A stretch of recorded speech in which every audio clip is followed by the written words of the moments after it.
नमस्कार, मैं हूं पंडित संतोष कुमार भारद्वाज और मैं एक नई सीरीज शुरू कर रहा हूं, दिए तले अंधेरा। इसके अंदर, इस वार्तालाप के अंदर आज मैं आपको एक बहुत ही धोखेबाज अंसल नाम के बिल्डर के बारे में कुछ वर्णन कर रहा हूं। ये बिल्डर नोएडा, लखनऊ और हिंदुस्तान के अन्य कई शहरों में भी काम कर रहा है और इसके 20,000 ग्राहक पिछले कोई 2006 से और मैं 2012 से मकान के इंतजार में है। सरकार हमारी कोई सहायता नहीं कर रही। तो इस संबंध में थोड़ा सा मैं आपके सामने कहना चाहूँगा। हमारे दिल में अपने प्रधानमंत्री और मुख्यमंत्री योगी जी के लिए बहुत सम्मान है। मोदी जी एक ऐसे प्रधानमंत्री हैं जिनकी लोकप्रियता भारत ही नहीं, विदेशों में भी आज बुलंदी पर है। उनको विश्व स्तर के नेता का दर्जा तो अपने आप ही हासिल हो गया। हमने देखा कि छोटे बड़े देश उन्हें अक्सर अपने यहाँ न्योता देते हैं और वो वहाँ जाते भी हैं। अभी हाल में देखा, एक देश से 4-5 नेता जो उन्हें अपने यहाँ बुलाना चाह रहे थे, इन्होंने जाहिर किया भाई देखो टाइम नहीं है, तो वो लोग इनके पास स्वतः ही पहुँच गए। और कई लोगों ने तो मोदी जी को अपने देश का सर्वोच्च सम्मान भी प्रदान किया है। अब मैं आपको संक्षेप में बताऊंगा, बहुत बड़ा प्रकरण है ये। जैसा जाहिर है उनके पास समय का अभाव है, तभी तो उन्हें नोएडा, एनसीआर में अपने मकान की इंतजार कर रहे लाखों लोगों का दर्द महसूस नहीं होता। पूरे भारत में ऐसे करोड़ों लोग हैं जिन्होंने मकान के लिए पैसा जमा कराया है, लोन लिया है, लोन की किस्त भी नहीं जमा करा रहे और किराए के मकान में रह रहे हैं। उनकी मानसिक वेदना, उनकी शारीरिक प्रताड़ना, उस पर किसी की कोई नज़र नहीं है। अब आप देख रहे हैं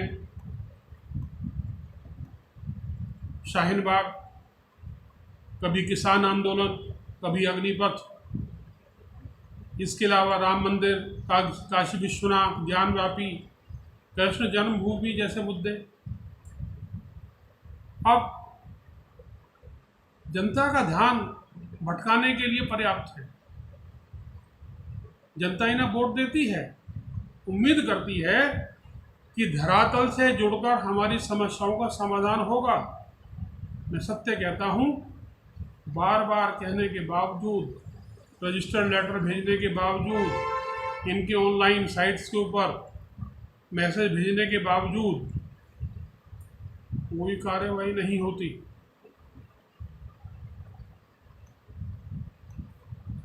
आप भी भ्रम ना रखें अपने मन में। उच्चतम न्यायालय, पुलिस प्रशासन, जनप्रतिनिधि, मंत्री, कोई भी तो अंसल के विरुद्ध कार्रवाई करने को राजी नहीं है। अब चलिए आगे चलते हैं। गोरखपुर में जनता दरबार लगता है। योगी जी के दरबार में 5 बार माथा रगड़ने के बावजूद भी कोई नतीजा नहीं निकलता। अब तो ऐसा लगने लगा है कि ये दरबार महज दिखावा है, छलावा है। जनता तो वैसे बेवकूफ़ है, उसे अलग से बेवकूफ़ बनाने की जरूरत है भी नहीं। अब ये जो समस्या है अंसल की और अन्य बिल्डर्स की, ये आज से नहीं है, 2006 से है। हम ये मानते थे कि कांग्रेस पार्टी ने, माया मुलायम ने, अखिलेश ने समस्या पैदा करी है। अब भी मानते हैं, कोई शक नहीं है इसमें, प्रमाण भी हैं। मगर योगी जी को 6 साल और मोदी जी को 8 साल, इतना समय पर्याप्त था कि वो हमारे दुख दर्द को समझते। अब मैं आपको थोड़ा बताऊंगा। यूपी रेरा नाम की संस्था है, ये आरसी जारी करती है परंतु डीएम साहब की कान पे जू ही नहीं रेंगती। हाई कोर्ट जाओ, हाई कोर्ट में खटखटाओ, तब भी उम्मीद नहीं है कि आपको पैसा मिल जाएगा। अभी हमारी एक साइट है अंसल के इन्वेस्टर्स की, उसमें कुछ लोगों ने कहा है कि उनको कुछ लेटर्स मिले हैं आरसीज के विरुद्ध कुछ पैसा वापस करने के लिए। देखते हैं क्या होता है।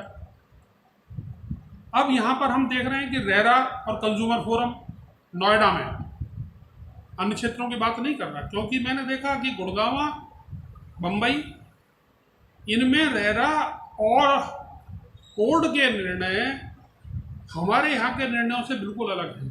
सुप्रीम कोर्ट तो हमारी सुनता ही नहीं, सीधे सीधे कह दिया कि करोड़ों लोग हैं, हम कहाँ तक रिट पिटीशन आपके एक्सेप्ट करेंगे। अरे एक रिट पिटीशन ही एक्सेप्ट कर लो करोड़ों की, एक में फैसला दे दो जो देना है।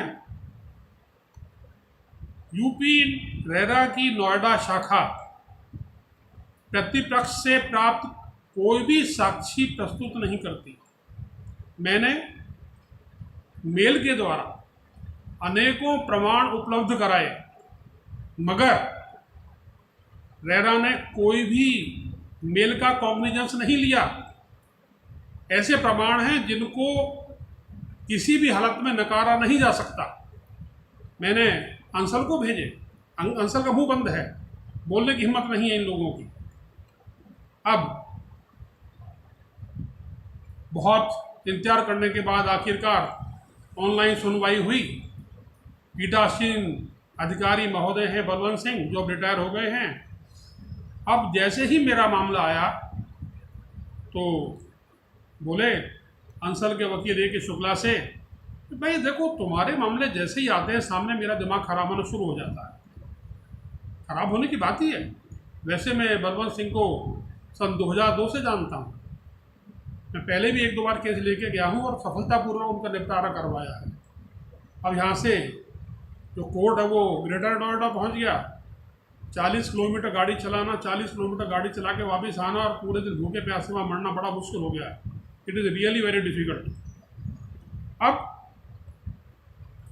इन लोगों ने हमारी प्रार्थना पत्र का संलग्न जो भी प्रमाण हमने प्रस्तुत किए उनका कहीं कोई विवरण नहीं है इनकी साइट के ऊपर। कहाँ गए सारे वो? हमारी तो सारी मेल्स कहाँ गई? उनको क्यों नेग्लेक्ट कर दिया गया? यानी जो ए के शुक्ला कहेगा लताड़ खाने के बाद वही सही है, जो अंसर कहेगा वही सही है। हम लोग, हमारी सुनवाई कोई नहीं करता। मैंने 2019 में शिकायत की पुलिस में, कोई कार्रवाई नहीं हुई। दोबारा शिकायत करी, डीसी के पास गया, उन्होंने बहुत सहानुभूति प्रदर्शित की और कहा मैं कार्रवाई करूंगा। उन्होंने एप्लीकेशन मार्क की, मगर क्या हुआ, 1 महीने 1.5 महीने बाद उनका ट्रांसफर कर दिया गया। उनके जो दूसरे सज्जन आए, हम खड़े रहे 1.5-2 घंटे, कोई कार्रवाई नहीं हुई, कोई मिलने को राजी नहीं। उसके बाद हमें दूसरे एसीपी डीसी पर भेज दिया गया। उसने तो हमको ऐसे समझा था हमने कोई अपराध कर रखा है, बाहर ऐसे खड़ा कर दिया जैसे कि मुजरिम को खड़ा किया जाता है कोर्ट के आगे। और जब दूसरी बार शिकायत की तो अंसल के वकील जो हैं माननीय ए के शुक्ला, गाजियाबाद के रहने वाले हैं, बहुत कई आदमी हैं, कहता है आप तो ब्राह्मण हैं, आप अंसल को जेल भिजवा के क्या करेंगे दोनों भाइयों को। मैंने भाई मैं तो किसी को जेल भिजवाना नहीं चाहता, मैं तो अपना पैसा चाहता हूँ, मैं अपना मकान चाहता हूँ। मैंने आपको 36 लाख दिए थे, ब्याज और हर्जाना मिला के 1.5 करोड़ से ऊपर हो रहा है, आप क्यों नहीं देते? बोले मैं आपको एक प्लॉट दिलवा देता हूँ दूसरे सेक्टर में, मैं रजिस्ट्री भी करवा दूंगा, आपको कोई पैसा नहीं देना पड़ेगा। और उसके बाद महाशय गायब हो गए, क्योंकि उन्होंने सबको गांठ लिया। बड़ा कई आदमी है, हर किसी को गांठने में माहिर है, किसी को बातों से, किसी को और तरीके से। आप जानते हैं और तरीके क्या क्या होते हैं। इसके बाद महापुरुष ऐसे गायब हो गए जैसे गधे के सिर से सींग गायब होता है। फिर उसके बाद हमने आरटीआई लगाई, आज 3 महीने हो गए, आरटीआई का कोई जवाब नहीं है। पुलिस में जो मकान मैंने अप्लाई किया था वो डुप्लेक्स था, 313 स्क्वायर मीटर का प्लॉट एरिया, आगे 20 मीटर 50 मीटर खुला हुआ खुली जगह और पीछे 20 मीटर जगह खुली हुई, 10 एकड़ का पार्क सामने। अब मुझसे कहा गया कि आप फ्लैट ले लीजिए 10 मंजिल इमारत में, छोटा सा फ्लैट। अरे मैं तुमसे मांग पूछ रहा हूँ, मैं तुम्हें पैसा दे रहा हूँ किस चीज़ का, तुम मुझे LIG का फ्लैट देने की बात कर रहे हो। अब ये महापुरुष ऐसे हैं, फ़ोन नहीं उठाते। पुलिस के DGP, कमिश्नर, DCP FIR दर्ज करके ही राजी नहीं है, कार्रवाई तो क्या करेंगे, घंटों बैठा के रखा, बात नहीं की ढंग से। अब हमने योगी जी के पोर्टल पे जन सुनवाई में अपनी अपील रखी, वो बीटा 2 थाने पहुंच गई, और पहुंच गई उसके बाद तो आप जानते हैं क्या होता है, लड़की से छेड़छाड़ कर दी आपने, कोई फ़ोटो वायरल कर दी, उसकी तो FIR हो जाएगी फटाक से। भाई ऐसा क्या है जो इतना सीरियस फ्रॉड जिसके अंदर खरबों रुपया इन्वॉल्व है, उसकी आप FIR नहीं करते। अब बिल्डर्स की हालत क्या हो गई है नोएडा में, जिसे देखो NCLT में जा रहा है, कहता है जी मैं दिवालिया हो गया। अरे तू दिवालिया हो गया, 600 करोड़ रुपया तूने निकाल लिया कंपनी से, दूसरी सेल कंपनी में डाल दिया, हवाला में तुमने उसको चेंज कर दिया पैसे को। पर भाई तुम्हारे पास तो 20-25 कंपनियां चला रहे हो, NCLT में 20-25 कंपनियों को सामने क्यों नहीं लेके आती गवर्नमेंट? अगर उसका दिवाला निकालना है तो इस बंदे की A to Z सारी संपत्ति जब्त करिए और उसको नीलाम करिए, तभी हमारा पैसा निकल पाएगा, बैंकों का पैसा निकल पाएगा, जनता का पैसा निकल पाएगा। आप ऐसा नहीं करते, ना तो आप पासपोर्ट कैंसिल करते हैं, ना वीज़ा कैंसिल करते हैं। जो आदमी आज भी 2.5 लाख रुपए एक पेशी के देता है, उसे पैसा कहाँ से आ रहा है, आप खुद सोचिए। अब एक आर्थिक अपराधी को VIP ट्रीटमेंट मिल रहा है। अब देखिए, अब दूसरी बात, जब कोई बिल्डर अपना पहला प्रोजेक्ट ही पूरा नहीं कर पा रहा, तो भाई आपने उसे दूसरा प्रोजेक्ट अलाउ कैसे कर दिया, आपने उस जमीन कैसे दे दी? उसकी तरफ आपका सैकड़ों करोड़ रुपया बकाया है, आपने वो नहीं वसूला, आपने उसको अगला प्लॉट दे दिया।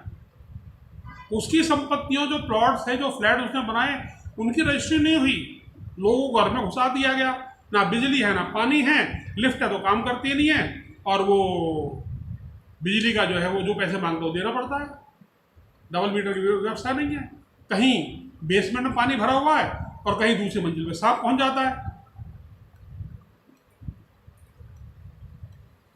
मैं आपको एक बात बता रहा हूं, ये बहुत बड़ा षड्यंत्र है। मकान खरीदार को ब्याज कम दर पे देने का लालच दिया जाता है। मैंने जब पहले मकान बनाया था, आप यकीन करिए, मैंने 15% में मैंने ब्याज पे लोन लिया था, 15-18% मैंने लोन चुकाया। जब भी रेट रिवाइज होता था पेनल्टी देनी पड़ती थी मुझे। अरे जब मैं दे सकता हूँ तो ये लोग क्यों नहीं दे सकते, क्यों नहीं आप इनसे लेना चाहते? क्योंकि ये एक षड्यंत्र है। आपने ग्राहक फंसा कम रेट पे ब्याज देने के लिए, बैंक से लोन दिलवाया, उसको इजी लोन दिलवाया कम रेट पे, बिल्डर से एग्रीमेंट साइन हो गया। अरे भाई पहले मकान तो बन जाने दो, रजिस्ट्री का टाइम आ जाने दो। जब एक आदमी वॉशिंग मशीन खरीदने जाता है, उसको देखता है, समझता है, परखता है, चला के देख लेता है, जब वो सेटिस्फाई होता है तो पैसे देता है, फिर गारंटी होती है 3 साल की। यहाँ तो कुछ भी नहीं है, आप बस कई जगह तो ज़मीन में नहीं है, और आपने जो हवाई पुल बांध के, हवाई सपने दिखा के लोगों को मकान बेच दिए, दूर दूर तक मकान नहीं है कहीं भी।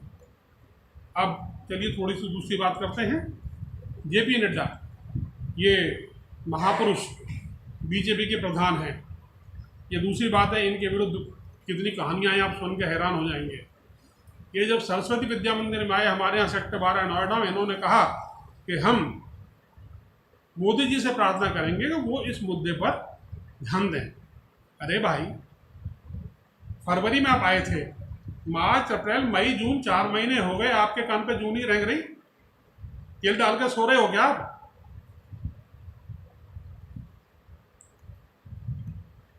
हमारे यहाँ का एमएलए और हमारे यहाँ का जो एमपी है, इनसे हम उम्मीद नहीं करते। जो आदमी हमारी पानी की समस्या, बिजली की समस्या तक को दूर नहीं करा सकता, वो हमारी सहायता कैसे करेगा? वो हमारे मुद्दे को पार्लियामेंट में क्यों उठाएगा, विधानसभा में क्यों उठाएगा? अब एक श्वेता सिंह नाम की मंत्री थी, उनको टिकट नहीं दिया गया अंसल के मुद्दे पे। उनके घर वाले को टिकट दिया, उनका घर वाला जीत गया। अरे वो तो फिर पहले वाली पावर आ गई उसके पास। तो ये तो हाल तब है जबकि उसकी पुलिस कमिश्नर ने वीडियो पब्लिक कर दी, जिसमें वो कमिश्नर को धमका के कह रही है, पुलिस कमिश्नर लेडी कमिश्नर को, कि आप अंसल के विरुद्ध कोई कार्रवाई ना करें, कोई एफआईआर ना करें। आज भी वही स्थिति है। आप श्वेता सिंह को हटा दोगे, दूसरा कोई सिंह आ जाएगा, परसों को तीसरा सिंह आ जाएगा। अरे इस कैबिनेट में आपने कितने सिंह रखे हैं जो हम जैसे लोगों को बर्बाद करने में तुले हुए हैं। इस अंसल ने पता नहीं क्या घुट्टी पिला रखी है, किस किस को कितना चढ़ा रखा है। अगर हमने सीबीआई जांच की मांग करी तो भी कुछ नहीं होने वाला। सीबीआई भी तो नहीं के हाथ में। अब मैं थोड़ा सा आपका मूड चेंज कर दूं। हमारे मोदी जी को अलग अलग स्टाइल के, अलग अलग कलर्स के, मौके के अनुरूप कपड़े पहनने का बड़ा शौक़ है। और एक पहले शिवराज पाटिल नाम का होम मिनिस्टर हुआ करता था कांग्रेस पार्टी में, यूपीए में, उसको भी बड़ा शौक़ था। एक दिन में 3 फंक्शन में जाएगा भाई, 3 किस्म के कपड़े पहनेगा। उसे काम तो जैसे आपको जब मालूम नहीं है। तो मोदी जी के ध्यान कार्य किधर है, मैंने आपको बता दिया। काश की मोदी जी और योगी जी हम जैसे परेशान लोगों की समस्याओं को समझते, हमारी मदद करते, बहुत अच्छा होता। लोग टूट चुके हैं, कोई सहारा नहीं है, बूढ़े हैं, मददगार नहीं है। इनको पता है ये कोर्ट में जाके भी नहीं कुछ कर पाएगा, बीमार आदमी है। इसलिए जितना दबाना चाहो दबा लो और जितना लूटना चाहो लूट लो, कोई कार्रवाई नहीं होगी। नमस्कार। आपको मेरी बात समझ में आई हो तो आप भी थोड़ा प्रयास करें। क्या पता शायद मोदी जी और योगी जी हमारी बात को सुन के गौर करके कुछ इन बेईमान भ्रष्ट लोगों के विरुद्ध कोई कार्रवाई कर सके। नमस्कार, फिर मिलेंगे बहुत जल्दी नए एपिसोड के साथ।